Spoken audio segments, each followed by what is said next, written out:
Hi folks, Rodney back again with Rodney's Northwest Riding Reviews. Today I'm going to do a walk around on this 2025 Tundra Crewmax Limited model. This one does not have the limited premium package, and I'll kind of go over some of those differences and features in a little bit. But I want to kind of do just a real brief walk around. There is at least one change for the 2025 model, and I'll point it out here shortly.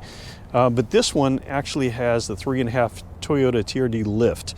And so I'm going to give you a close-up in here.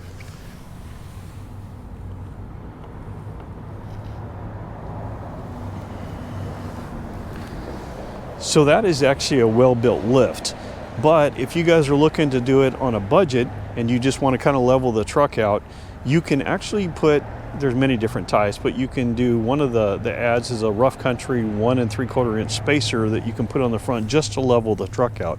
That would enable you to run a larger tire. The tires that come from the factory are a 32.5 inch. I had a 2022 Tundra myself, and I was running a 34 inch with that 1 3/4 inch spacer on the front, but I was using the BF Goodrich KO2 tires. Some of the differences, now this is a Falcon Wild Peak AT, and one of the things that you'll notice is that this coming from the factory is a much lighter duty tire. You look at the tread depth on this. Now what you would get when you buy them aftermarket is going to be much thicker, and it actually, when you buy them aftermarket, is a much heavier tire. So it is going to be more durable, but yet this, if you're just using it for road use, maybe you go out on the gravel occasionally, this will still be a good tire for you. This actually gets pretty good traction in the snow and ice, and so, you know, like I said, if you're just kind of using it for just general purpose and, you know, maybe occasionally go off-road, it might be a good tire for you. But if you're off on the gravel all the time, you're going to want to replace these tires. All right, up front, you do have the quad LED high definition headlamps. When you get the limited premium package, it would have the sequential turn signal. You've got parking sensors, both front and rear. Now this one does have the panorama view monitor, so you see you've got a camera right here. You also have one underneath both the side view mirrors. You're going to have 2 on the back of the cab and then 1 on the tailgate back there. So you have a total of 6 cameras. Now this is a TRD Off-Road, so it's going to come standard with the black TRD 20-inch wheels.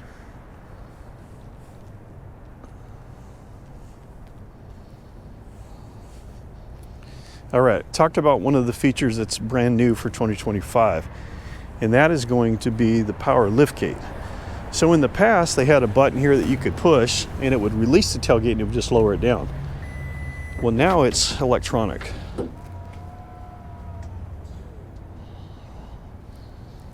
And so when it comes time to close it, you can do it a couple different ways. Either you can push the button on the side that I just pushed there, or if you can just use your knee. If your hands were full, you could use your knee to nudge it, and it would go ahead and close as well. This is your backup camera here. Of course, you've got a light here that's going to help assist when you're backing up to a trailer. You got your 4-pin and your 7-pin wiring harness. You have LED backup lights. Your cab step, which I think this thing's underrated. And the reason I say that is that as you get a little older, it definitely makes it nice getting in and out of the truck.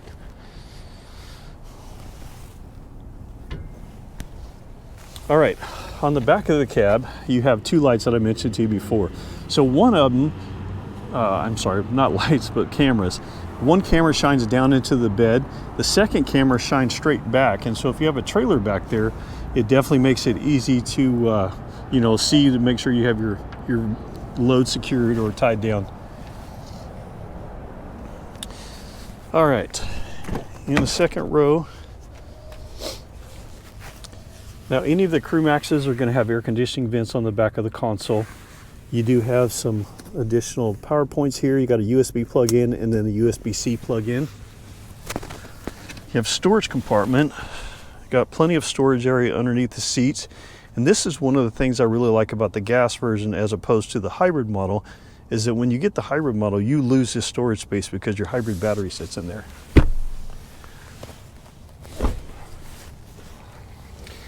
With a limited model, you're going to get the JBL audio system. Now the panorama view monitor is additional upgrade, and I should say the JBL audio I believe is an additional upgrade as well, but this one happens to have both of those features.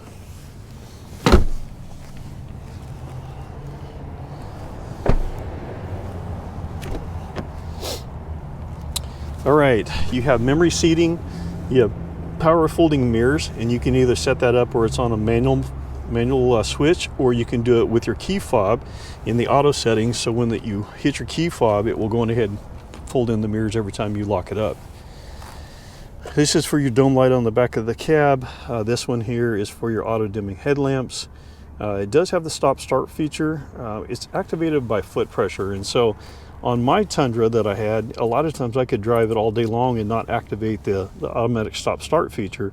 But there again, it just depends on how hard you push on the brake pedal. This is a button here to turn off your parking sensors. It's called PKSB, which is your parking safety brake. And so that detects objects as you're backing up. Well, if you put a bike rack back there and you got a bike on there, it senses at the tires as an object. And so when you start backing up, it will start beeping slowly, and then if you don't go ahead and stop, then it's going to take over and it will lock up your brakes, and it can definitely catch you off guard. Heated steering wheel. You do have your power adjustable seat and inflatable airbag.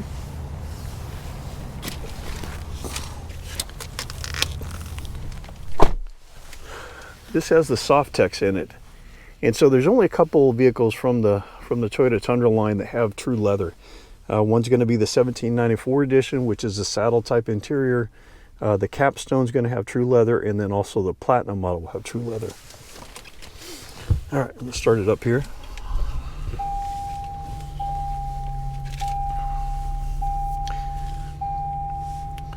All right, so up top here, now this particular model does not have a panoramic moonroof, and so the only way you can get a Tundra with a moonroof is to get a limited and above, and then it has to have an additional option. For the limited model, you have to get the panoramic moonroof. If anybody's trying to figure out what that code is, it's SR for the panel moonroof. But anyway, the capstone is going to come standard with it. The platinum model will also come standard with it, and it's an additional option on the 1794. You have your rear view mirror. So you have a digital rear view mirror, and that's using the camera on the back of the cab. You have a home link here on the bottom. On this side, when you're using the digital rear view mirror, these little adjustments here change. You can change the angle of the camera, you can raise it up and down, but anyway, these are all adjustments for that digital rear view mirror. All right, the screen, unfortunately, we're not going to be able to see anything because it's not enabled yet, and that's done in part of the delivery process, where we pair the vehicle up to a customer's phone and their app. You can see here that with the panorama view monitor, you do have a parallel view over here. You've also got backup camera, but you can change the cameras that you see, and you can do this when you're driving down the road. So you have, front view if you want it right beside the vehicle. If you're off-roading, it makes it nice. You can see in the back as you're backing up if you want to see what's in the bed. Then you can also hit the auto setting. And so the auto setting, so when you're driving, anytime you get under 10 miles per hour, that front facing camera would automatically come on. And that makes it nice to pull into a parking space, or if like you're pulling into a garage, it's nice to be able to see how close you are to something. And then also you can see your parallel view. So like if you pull into a parking space, you can see where you're at within the lines. So that makes it nice too.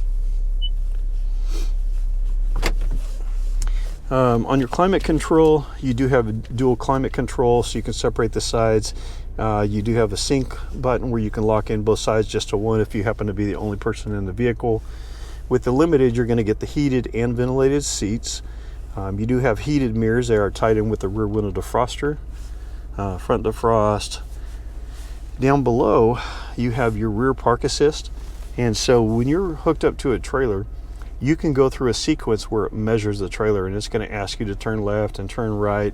And basically what it's doing is it's measuring that trailer so that when you get ready to back up, you engage it and it will back up in a straight line. The view button is for your panorama view monitor, so you can get it to do a 360-degree view around the vehicle, or I showed you the other view already. So the other benefit that you have here is that, number one, you can change the color of the vehicle, which I think it's already set. But then you can also, on this particular model, you can change whether you're up above the vehicle like you see right here, or if you're down low when it does that 360-degree view. All right, looking at the instrument cluster here, I'm going to go through a few things. Now, you have the ability to customize what you see on the right-hand side of the screen, and the left-hand side of the screen is going to be where most of your information comes from. So currently, right now, we're in the safety screen, and so the LTA that you see up top, that's lane trace assist. So this is Safety Sense 2.5. They do have a Safety Sense 3.0 that has come out on, you're going to find it on things like the RAV4, the new Grand Highlander, you're going to find it on the new Tacoma, it's on the Land Cruiser, it's going to be coming out on the new 4Runner, but currently the Tundra in this generation is the 2.5. So anyway, if I hit the OK button here, it's going to open up that LTA, which is part of your lane departure. And so when you've got it opened up, it allows you to go in there and turn lane centering on or off. Now, I will say this, lane centering on the Tundra, let me turn this down for just a moment, so bear with me.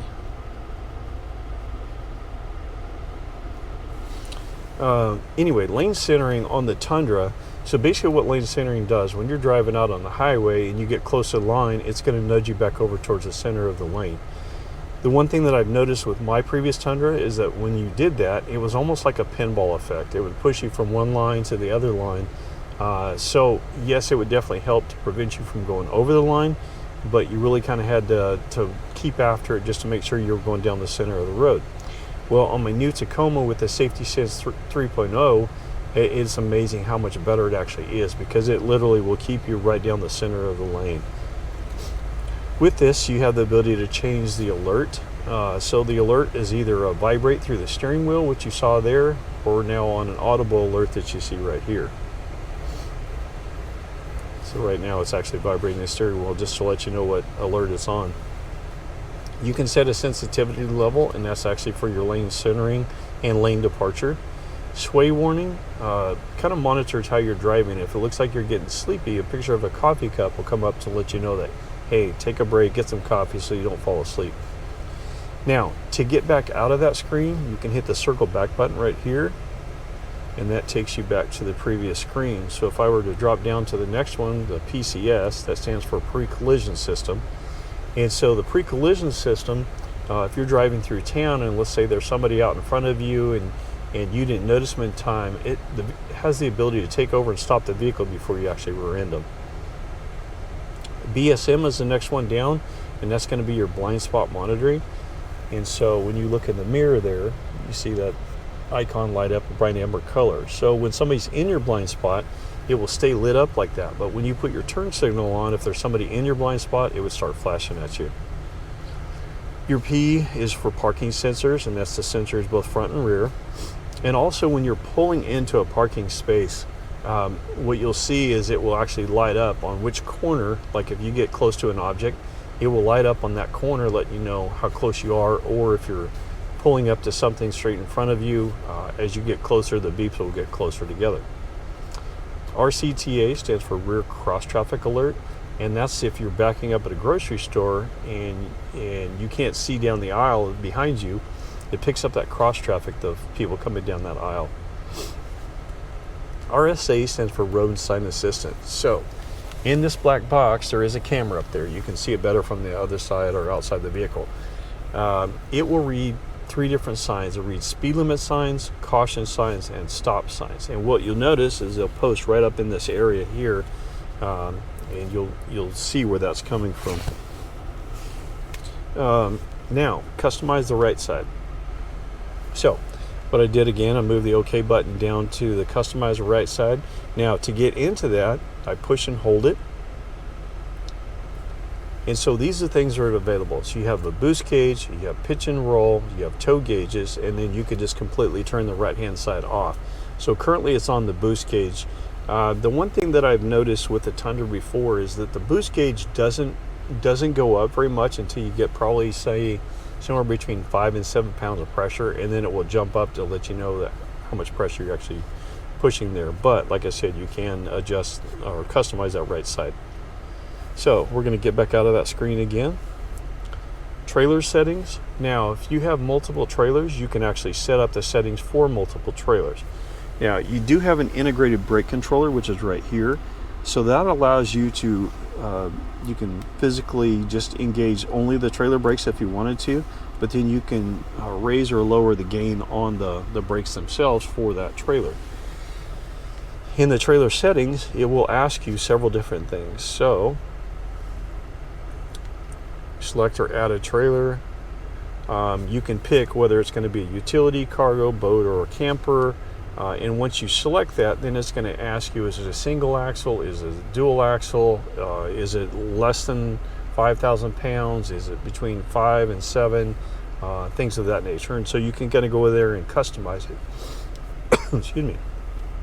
So once you set up the multiple selections, when you plug your pigtail in back there to your truck, once it notices that there's something connected in that back receptacle, then it will actually ask you, do you have trailer number 1, trailer number 2, or have you specified it by name?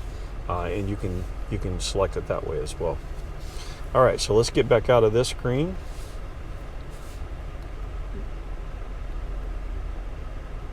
All right, you can actually do a trailer light check, and then when you go into vehicle settings, if you push and hold the OK button again. So your PTG is your adjustment on the liftgate. Your alert would let you know that if you forgot to put the tailgate up, it would let you or alert you of that. The stop and start feature. So push and hold the OK button again, so you can do a standard or extended time. So if you wanted to wait a little bit longer before it actually shuts off, you can do so. We'll circle back to get back out of that screen again. And we'll do it one more time. You could have gone in there and turned off rear seat reminders. That is one thing that I'll mention. So on the limited and above, you're going to get, and I'm going to back up for a moment. This actually is on the SR5 as well. Toyota has an app that you download on your phone, and I'll show you here what it looks like real quick.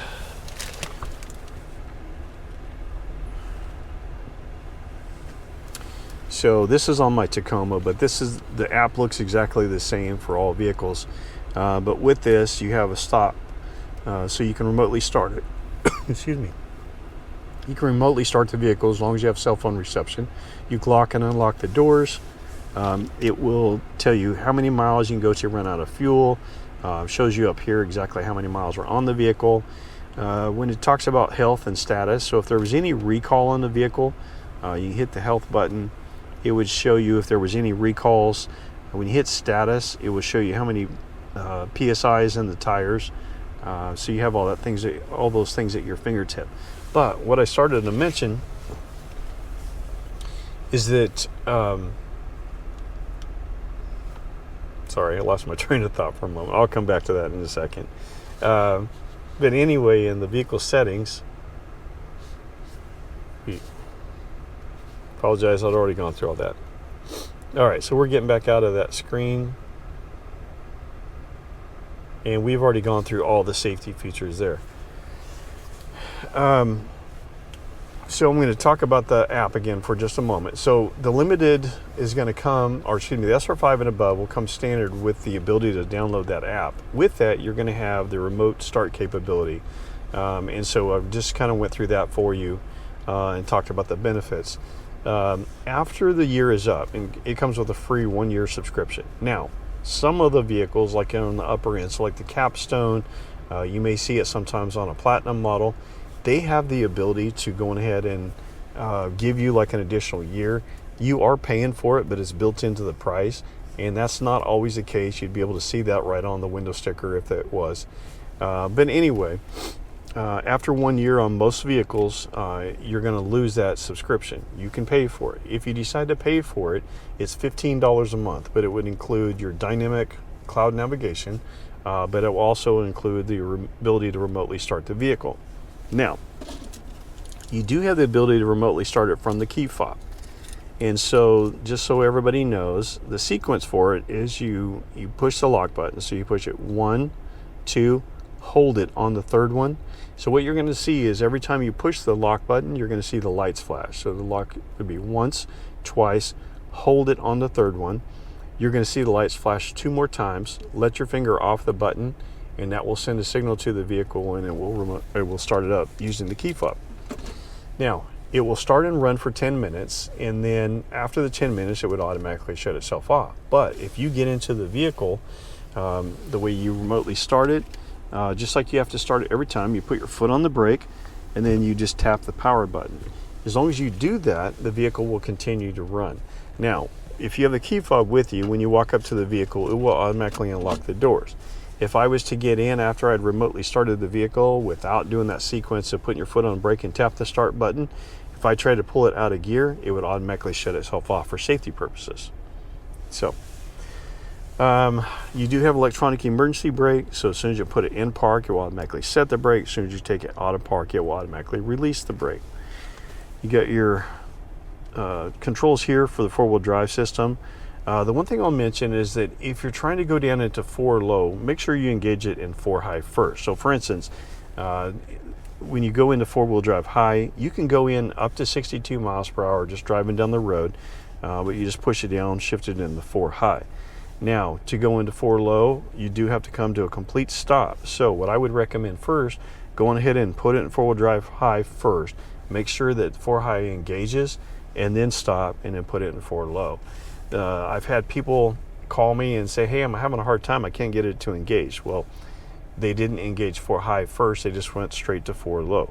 It's not saying it won't work sometimes, but if you have any problems with it going straight into 4 low, make sure you engage it in 4 high first. Drive mode. So this dial here is going to operate all these different features. So if you look here, if I turn the dial to the left, it goes into eco mode. If I turn it to the right, it goes into normal. If I turn it again, it's going to go into sport mode. Now, when you have the screen enabled, you'll also see it come across the top as a little banner up here at the top, letting you know what mode you're in, and then it will disappear again. And then, of course, you can see there that it says it's in sport mode right now. All right, your DAC and your crawl control. So DAC stands for downhill assist. Crawl control, what that does is uses an analog braking system on each individual wheel, kind of like limited slip, but like I said, it works on each individual wheel, and so it gives you ultimate traction at all times. So when you engage crawl control, on the Tundra, it only works in low range. Now on the new Tacoma, it actually works in low and high range, but on the Tundra, just in low range. Downhill assist you can use on both high or low range. So first off, downhill assist, what that does is there again, use your analog braking system. But let's say you're coming down like a steep gravel hill or something that's snow or ice covered. When you engage the downhill assist, it will come down at a rate of speed that it can control. So the only thing that you're doing at that point is you're steering. You take your foot off the brake pedal and off the gas. You can override the system at any time. So you can step on the gas or you can step on the brake if you want to come to a complete stop, or maybe just slow down. But it will do so, like I said, typically on its own. You're just assisting by steering. The MTS is your multi-terrain select, so that pertains to the crawl control. So when you engage crawl control, like I said, you do have to be in low range. But once you do that, and I'll just show you here. You see how it's not wanting to go straight into, and obviously you have to go into neutral first. But let's go ahead and put it in 4-wheel high first and make sure that engages. Okay, so you just saw 4 high engage. Now to go into low range, so go back to neutral, go down into 4 low. You can see 4 low just engaged. Now, in crawl control, I'm gonna back up a moment. So by putting it in low range, you notice that your cameras come on automatically. And this over here, this is a button that determines that. So if I turn that off, that will eliminate it. But you can set it where anytime you're in 4 low, where those cameras will automatically come on. Now you do have the ability to change the look that you have.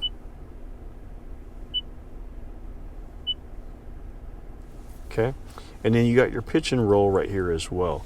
But going back to the crawl control, so now that I'm in four-wheel drive low, now I can turn crawl control on.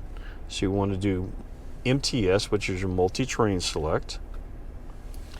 And so if I look up here, you're on mogul. It turns the dial to sand. You got mud, and then you also have rock. So that is for your MTS. And then once your MTS is set on the type of terrain that you want, then you can engage your crawl control, and you do have to have it in drive for that. Okay, so crawl control is actually working. Now you'll notice here that there's going to be a bunch of lights going to come on. So it's turning off traction control, your pre-collision is turned off, and then it's letting you know that you're in crawl control. Now, if I turn this dial, and what I want you to watch is right up here where the green truck is at, and it says crawl. Hopefully you can read that. See how I can turn the dial, and it's actually changing the speed. So I can do that all right there from the twist of a button there. So it's actually really cool how it actually works. It is very seamless. The previous generations, and talking about like the 4Runner and the Tacoma that came out on the crawl control came out on before, it made a terrible racket. It sounded just like your analog braking system. Now, right now, it's still telling us that our crawl control is deactivated. So we're going to turn the MTS off. We're going to take it out of four-wheel drive low. We may have to put it in drive, just get it to move forward just a hair. Before, sometimes when you're trying to engage four-wheel drive into four-wheel drive low, you do have to go into four-wheel drive high and get it to engage first. Well, the same thing when you're taking it back out of four-wheel drive. When you're taking it out of four low, go into four high before trying to go straight into two-wheel drive. And once it engages in four high, then it will easily go out of four high into two-wheel drive.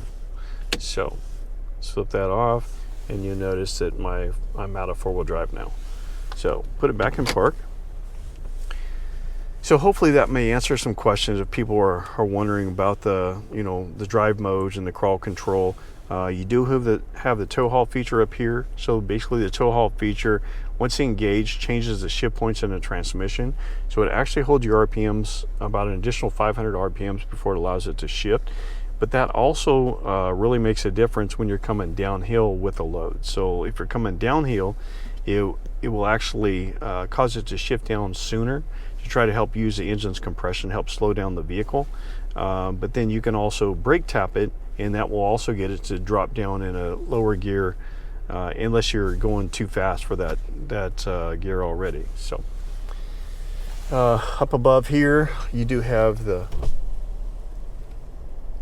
sliding rear window. A lot of people love that feature.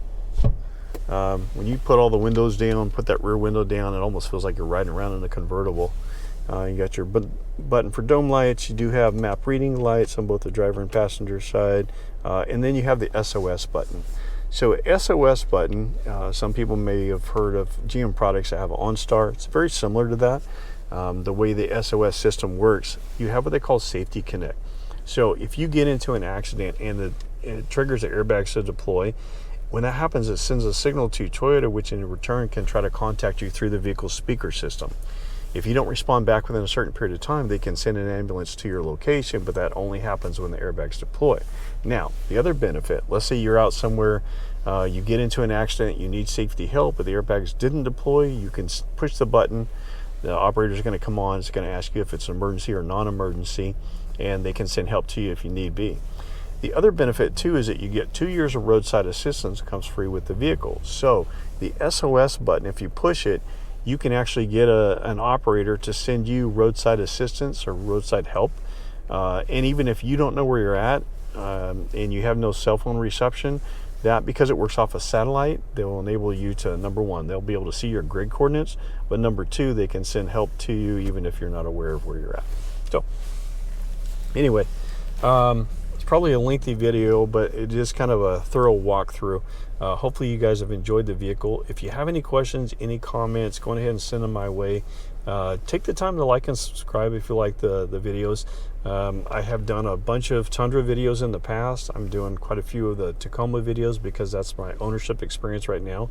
But a lot of these features are carried over throughout different vehicles. So if you're considering something other than a Tundra and just like to know more about the new safety features, send me a link or send me a comment, and I can send you a link to a video I've already produced and may help answer your questions as well. So thanks again for watching.